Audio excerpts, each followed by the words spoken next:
Hey guys, Be Twice here. Today is Sunday, August 15th. Hope everybody is having a good weekend. For my last video for the weekend, I want to kind of go over SPY and QQQ from a macro level to see where we could be going. Been having some interesting price action where we kind of just melt up. Very shallow retracements, and we continue just to slowly grind higher and higher. So I kind of wanted to go over where we currently stand and what we could potentially see. Um, so for SPY, technically speaking, we're still bullish above 436 for this wave count to be valid. I've drawn a lot of lines on this chart, so I'm going to go over kind of what I'm seeing. So if we continue to melt higher, um, what we could see is that we're going to be going up for this wave three, and I think that the wave three should peak somewhere around 450 a share, where we have this dotted red upper trend line. So that's going to be an area of concern where we could have a slight dip if we do break above this trend line right now. So if we break above this resistance that we're currently sitting on as of Friday that we couldn't get above, if we do break above that, I would expect that we're going to go up to 450.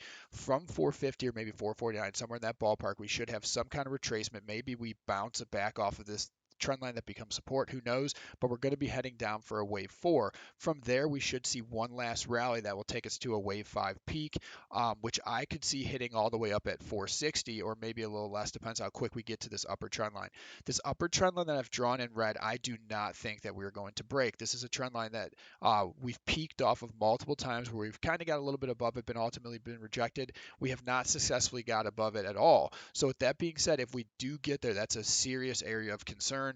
Um, I'd be very, very careful if we even get above this dotted trend line. So it might be smart to go to your chart and start drawing some of these trend lines on here, create some alerts, and just be very mindful. The reason I'm talking about this is because this wave three peak could happen anywhere. Um, if we don't extend in wave five, or excuse me, in this wave three, then obviously it could peak here. Maybe we already topped on Friday. It could go a little higher. Maybe it peaks here. It's going to be anybody's guess, especially with the way the market's acting. So we have to use other clues to try to tell us when that's going to happen. We want to look at MACD. We want to look at RSI, whatever other tools you have to try to figure out, hey, where's this thing? When could this thing potentially pull back? We want to watch the other indices and see if they're starting to look weak. What exactly is happening here? So we have the RSI down here. So it does look over time that we are on a bearish divergence, but it looks like over the last couple weeks or so that we were able to break back above the last peak as we grinded to an all-time high. So we're kind of at this area where we're about to hit this upper trend line on the RSI. The question is, are we going to be able to break above it? If we can, that's where I think I see us going up to this red dot trend line. If not, we may start to pull back at the beginning of this week. So we'll kind of see what happens there. Um, but if we do grind higher, obviously you want to be careful in this area. And if we do top, where could we potentially be going? If we do top for this wave, this yellow wave three somewhere in here, it could take us all the way back down into the 400 range, maybe 410, maybe even lower. So we could be seeing a very, very big pullback soon. So you want to be careful with these levels, hedge appropriately, and don't over risk. Right now, if you're going long SPY when it's sitting at 446 or whatever it is it's sitting at, the downside greatly outweighs the upside right now. So you want to make sure that if you are going to go long on the indices right now, you're buying in pullbacks. You're buying on 3, 7, or 11 swings.